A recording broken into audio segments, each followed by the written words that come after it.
মাধ্যমিকের যে 25টি করে নাম্বার তোলা কিন্তু খুবই সহজ যদি আমাদের এই এসএ কিউ বা এমসি কিউ যদি ঠিকমতো করতে পারি। কিন্তু তার আগে কিন্তু তোমাদেরকে অবশ্যই কিন্তু প্রত্যেকটা সাবজেক্টে প্রত্যেকটা অধ্যায়ের কিন্তু তোমাদের বিষয়বস্তুগুলো কিন্তু রিডিং পড়তে হবে, এবং এই রিডিং পড়া থাকলে কিন্তু তোমার এসএ কিউ এমসি কিউ অবশ্যই পারবে, এবং সেখানে কিন্তু 5 মার্ক কিন্তু অবশ্যই উঠে যায়। নমস্কার, আজ থেকে আমি ক্লাস 10ম শ্রেণীর যারা 2027 সালে মাধ্যমিক পরীক্ষা দেবে তোমাদের বাংলা সাবজেক্টে প্রত্যেকটা কবিতা এবং গদ্য নাটক নিয়ে কিন্তু তার এসে কিউগুলো আলোচনা করব।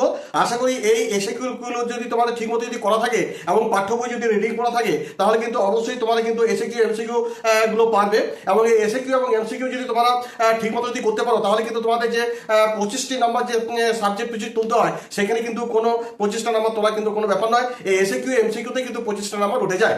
যাই হোক, আজকে তোমাদের সামনে যে বিষয়বস্তু নিয়ে আলোচনা করবো ক্লাস 10ম শ্রেণীর যে একটা কবিতা আছে অসুখী একজন, যেটা পাবলো নেরুদার রচিত, সেটা নিয়ে কিন্তু একটা আলোচনা করতে চলেছি। এবং তার আগেই কিন্তু এই পাবলো নেরুদার বিষয়বস্তু সম্পর্কে 2-4 কথা বলবো, তারপরেই কিন্তু তোমাদের এসে কিউ গুলো আলোচনা করবো। এসে কিউগুলো যদি তোমাদের ঠিকমতো যদি করা থাকে তাহলে কিন্তু সেখানে এমসিকিউ গুলো কিন্তু অবশ্যই পাবে। এই এসে কিউ এমসিকিউ বাংলা সাবজেক্টের সমস্ত কবিতা, গল্প, নাটক, এইগুলো সব আলোচনা করার পর তারপর তোমাদের শেষে কিন্তু বলে দেবো যে কোন কোন ব্রড কোশ্চেন করলে পর 2027 সালে তোমরা কমন পেয়ে যাবে। যাই হোক, আজ থেকে কিন্তু সেটা শুরু হলো। প্রত্যেকটা ছাত্রছাত্রীকে বলবো যারা 2027 সালে মাধ্যমিক পরীক্ষা দেবে তারা তোমরা কিন্তু আজ থেকে শুরু করো। আমি কিন্তু একদিন পরপর কিন্তু এই বাংলার এক একটা গল্প, এক একটা কবিতা, নাটক, এইগুলো কিন্তু সব এসে কিন্তু আলোচনা করবো, তারপর ব্রড কোশ্চেন দেবো। তো যাই হোক, তোমরা ভিডিওটি প্রথম থেকে শেষ পর্যন্ত দেখতে থাকো। যারা ইউটিউব থেকে দেখতে অবশ্যই কিন্তু সাবস্ক্রাইব এবং লাইক করে দিও যাতে তোমাদের সামনে এই ভিডিওগুলো পৌঁছে যায়, এবং যারা ফেসবুক থেকে দেখছো তারা অবশ্যই কিন্তু ফলো এবং লাইক করে দিও। দেখো, আজকে যেটা আলোচনা করবো সেটা হচ্ছে অসুখী একজন কবিতা। তো এটা হচ্ছে পাবলো নেরুদা রচিত। জাস্ট একটা সংক্ষেপে একটু বিষয়বস্তুটা বলে নিই, তারপর তোমাদের এসে কিগুলো আলোচনা করবো। যদিও সংক্ষেপে বলবো এই কারণে যাতে ভিডিওটি খুব একটা বড় না হয়। দেখো, পাবলো নেরুদার যে রচিত অসুখী একজন যে নামাঙ্কিত কবিতাটি, এটা কিন্তু সম্পূর্ণ একটা যুদ্ধের প্রেক্ষাপটে কিন্তু রচিত। এই কবিতায় কবির জানিয়েছেন তিনি তার প্রিয়তমাকে গৃহ রেখে দীর্ঘদিন একদম পথ তিনি কিন্তু কি করেছেন, পাড়ি দিয়েছেন। দরজায় দীর্ঘ প্রতীক্ষায় নিয়ে দাঁড়িয়েছিলেন কবির এই প্রিয়তমা, এবং তিনি কখনো জানতেন না যে কবি কি কখনো আর বাড়িতে ফিরবেন না, এটা কিন্তু প্রিয়তমা কিন্তু জানতেন না। যাই হোক, সময়ের যে পর্যায় সারণী ধরে এক সময় দিন কিন্তু চলে যায়, দিনের পর দিন, মাসের পর মাস, বছর পর বছর, এগুলো কিন্তু চলতেই থাকে। কবির পথ চলা নিশানা একসময় বৃষ্টির জলে ধুয়ে যায়। রাস্তার উপরে জড়বহন করে সবুজ ঘাসের গুচ্ছ, রাস্তা মানে কবি যে রাস্তা দিয়ে তিনি চলে গেছেন সেই রাস্তা মানে ঘর থেকে ছেড়ে চলে গেছেন, সেই রাস্তার মধ্যে কিন্তু কি হয়েছে, ঘাসের গুচ্ছ দেখা গেছে, কিন্তু রাস্তা কিন্তু ঢেকে যায়, তবু কবির পদচিহ্ন আর আঁকা হয় না। একটার পর একটা পাথরের মতো বছরগুলো তার প্রিয়তমার মাথার উপর নেমে আসে। অর্থাৎ কবি যে প্রিয়তমাকে ছেড়ে চলে গেছেন সেখানে একটা পর একটা বছর যেন প্রিয়তমার কাছে যেন একটা পাথরের মতো মনে হচ্ছে। ইতিমধ্যে কি দেখা দিয়েছে না, এক আগ্নেয় পাহাড়ের মতো যুদ্ধ আসে, যুদ্ধের সঙ্গে সঙ্গে আসে ধ্বংস, মৃত্যু এবং দুঃস্বপ্নে নারকীয় প্রহর। সহজ সরল নিষ্পাপ শিশুরা কিন্তু সেই মৃত্যু যজ্ঞ থেকে বাদ পড়েনি। কবি জানান অনেক মৃত্যুর স্তূপের মধ্যেও দাঁড়িয়েছেন তার প্রিয়তমা, সেই মেয়েটির মৃত্যু কিন্তু হলো না। অর্থাৎ এই যে যুদ্ধযাত্রা শুরু হয়েছে, কত ধ্বংসলীলা শুরু হয়ে গেছে, কত শিশুরা মারা গেছে, কিন্তু ওই কবির যে প্রিয়তমা সে কিন্তু কবির জন্য অপেক্ষায় কিন্তু এখনো সেই দরজায় দাঁড়িয়ে আছে। সমস্ত সমতলে মানে পৃথিবীতে সমস্ত সমতলে আগুন কিন্তু ছড়িয়ে পড়েছে। শান্ত হলুদ দেবতারা যারা হাজার হাজার বছর অতন্দ্র ধ্যানে নিমগ্ন ছিলেন, তারা মন্দির থেকে উৎখাত হলেন, তারা আর স্বপ্ন দেখতে পারলেন না। কবির সেই যে মিষ্টি বাড়ি যেখানে তিনি কি করতেন, বারান্দা থেকে ঝুলন্ত বিছানায় ঘুমোতেন, সেই গোলাপি গাছ এবং ছড়ানো করতলের মতো পাতার চিমনি, প্রচুর জলতরঙ্গ, সবকিছুই যেন এই যুদ্ধে দামাদায় কি হয়েছে, চূর্ণ বিচ্ছিন্ন হয়ে গেছে। চারিদিকে যুদ্ধের আগুন দগ্ধ হয়ে গেল সুন্দরের সমারোহ। কবি লিখেছেন যেখানে শহর ছিল সেখানে ছড়িয়ে পড়লো আগুনের স্ফুলিঙ্গ। চারিদিকে দেখা গেল কাঠ, কয়লা, দোমরানো লোহা, মৃতস্তূপের মূর্তি, বিভৎস মাথা। যুদ্ধে সে ভয়াবহতার চিত্র অঙ্কনে কবি একটিমাত্র সুনির্বাচিত পঙ্ক্তিটি ব্যবহার করেছেন, রক্তের একটা কালো দাগ। এই একটিমাত্র পঙ্ক্তিটি বলে দেয় যে এই দুঃশাসনীয় সময়ে কবির প্রতিটি দিন যেন অতিবাহিত হয়েছে। কবির শেষ পঙ্ক্তিতে কি উল্লেখ করেছেন, আর সেই মেয়েটি যেন তার অপেক্ষায় রয়েছে, তার প্রিয়তমা যেন এত সকল ঘটনা ঘটার পরেও কিন্তু সেই মেয়েটি যেন অর্থাৎ কবির যে প্রিয়তমা সে যেন এখনো যেন অপেক্ষায় রয়েছে। এই মেয়েটি যেন ভবিষ্যৎ প্রজন্মের একটা প্রতীক, এবং যুদ্ধ বিধ্বস্ত পৃথিবীর সমস্ত বন্ধাচিত্রের পাশে প্রেম, প্রণয়ন, ভালোবাসার চিরন্তন একটা প্রতীক। অর্থাৎ তোমরা এই কবিতাটাকে ভালো করে পড়বে, পড়ার পর সব বুঝতে পারবে। দেখবে এখানে প্রিয়তমা যে কবির জন্য অপেক্ষা করছে, প্রিয়তমা আদৌ কিন্তু জানে না যা কবি সেই বাড়িতে আর ফিরবেন কি ফিরবেন না। এদিকে কি হয়েছে, যুদ্ধ শুরু হয়ে গেছে, যুদ্ধের মধ্যে ধ্বংসলীলা শুরু হয়েছে। কবির যে আরামপ্রিয় যে বাড়ি, দোলনায় তিনি যে শুতেন সেগুলোও নষ্ট হয়ে গেছে, সেখানে কত শিশুরা মারা গেছে। এবং শান্ত হলো দেবতারা, হাজার হাজার যে ধ্যানে যে মগ্ন ছিল তাদের স্বপ্ন ভেঙে চুরমার হয়ে গেছে। এই যে ঘটনাটা, এই ঘটনাটা সম্পূর্ণ তোমরা নিজের কবিতাটা পড়ে আয়ত্ত করে নেবে। তারপর দেখবে তোমরা যে এসে কিউ বা এমসিকিউগুলো যে আমি বলে দেবো এগুলো তোমাদের শুনতেও ভালো লাগবে, এবং মুখস্থ তো দূরের কথা, একবার এগুলো জেনে নিলেই কিন্তু তোমরা লিখতে পারবে। অর্থাৎ আমি যেটা বলতে চাইছি, প্রত্যেকটা গল্প, প্রত্যেকটা কবিতা যদি তোমাদের ঠিকমতো যদি রেডি করা থাকে তাহলে এসে কিউ এমসিকিউ তোমাদের উত্তর দিতে কোনো অসুবিধা হবে না, এবং এই এসে কিউ এমসিকিউ যদি তোমার উত্তর যদি দিতে পারো এখানে কিন্তু তোমাদের 5 মার্ক উঠে যাবে। তাহলে চলো আজকে এই অশ্বকী একজন কবিতা থেকে যে সমস্ত এসেগুলো আলোচনা করবো সেই এসেগুলো তোমাদের বলে দিই, উত্তর সমেত বলে দেবো, আর এই এসে কিউ কথা থাকলে এমসিকিউ অটোমেটিকলি তোমরা পারবে। তাহলে এসে কিউ মোটামুটি আমি এই অশ্বকী একজন কবিতা থেকে মোটামুটি 17 থেকে 18টা আমি এসে কিউ আজকে আলোচনা করবো। এগুলো কিন্তু তোমার একটা প্রথম থেকে শেষ পর্যন্ত দেখো, প্রয়োজন হলে তোমার কিন্তু সব স্ক্রিনশট করে নেবে। প্রথম যেটা বলবো যে অশ্বকী একজন কে কাকে দরজায় দাঁড় করিয়ে রেখে চলেছিলেন। এই কবিতায় কে কাকে দাঁড় করিয়ে রেখে চলেছিলেন আমরা কি বলবো, যে পাবলো নেরুদার রচিত বা প্রণীত কথাটা বলতে পারি, কারণ যেটা লাইনটা ভালো গুছিয়ে লিখতে হবে। একজন অসুখী একজন নামাঙ্কিত কবিতায় কবি তার প্রিয়তমাকে কি করেছিলেন না দরজায় দাঁড় করিয়ে রেখে চলে গিয়েছিলেন। এইভাবে কিন্তু তোমার কিন্তু একটা পূর্ণ বাক্যে কিন্তু এই এসিগুলো উত্তর দেবে। 2 নম্বর যে এসিকিউটা বলবো সেটা হচ্ছে অসুখী একজন কবিতায় কবি কোথায় গিয়েছিলেন না পাবলো নেরুদার রচিত অসুখী একজন নামাঙ্কিত কবিতায় কবি তার কর্তব্য খাতিরে দূর বা বহু দূরে গিয়েছিলেন। ওকে।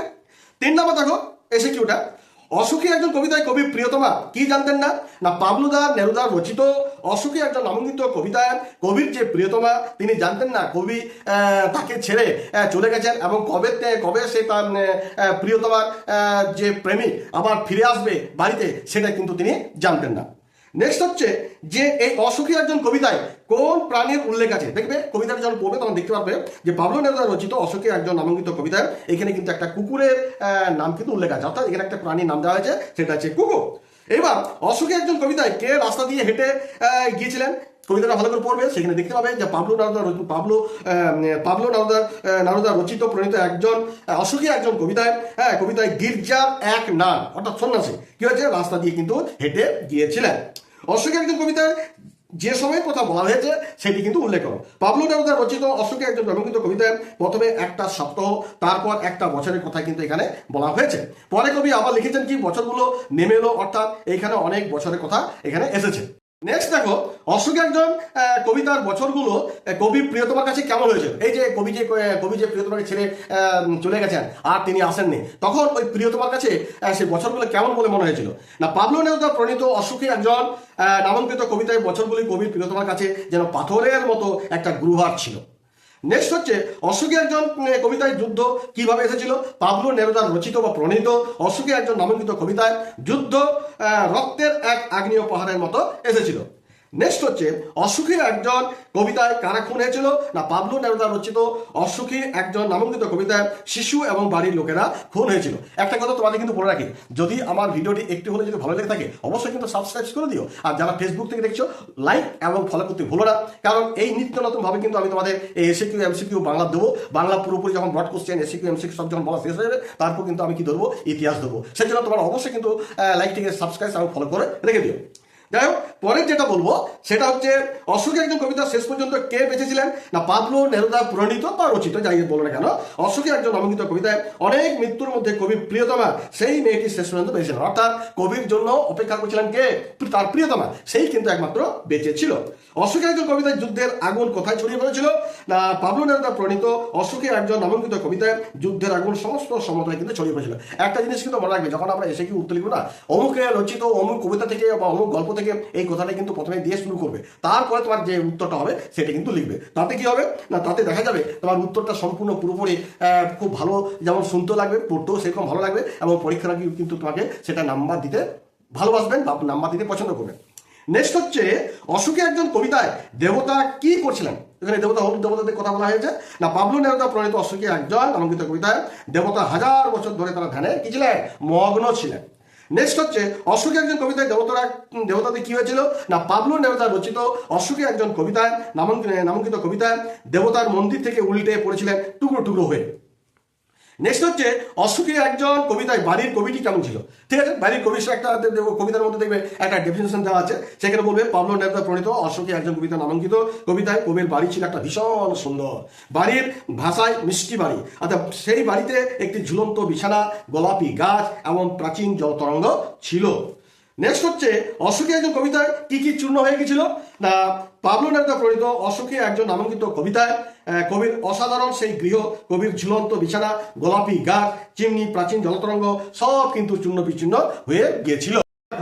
ডুবেছিল ধ্যানে, হয়তো একটা লাইন তুলে দিল, সেখানে প্রশ্ন হবে কারা ধ্যানে ডুবেছিল, বলে পাবলো নেরুদা প্রণীত অশোকের একজন নামাঙ্কিত কবিতায় শান্ত হলুদ দেবতারা ধ্যানে মগ্ন ছিল।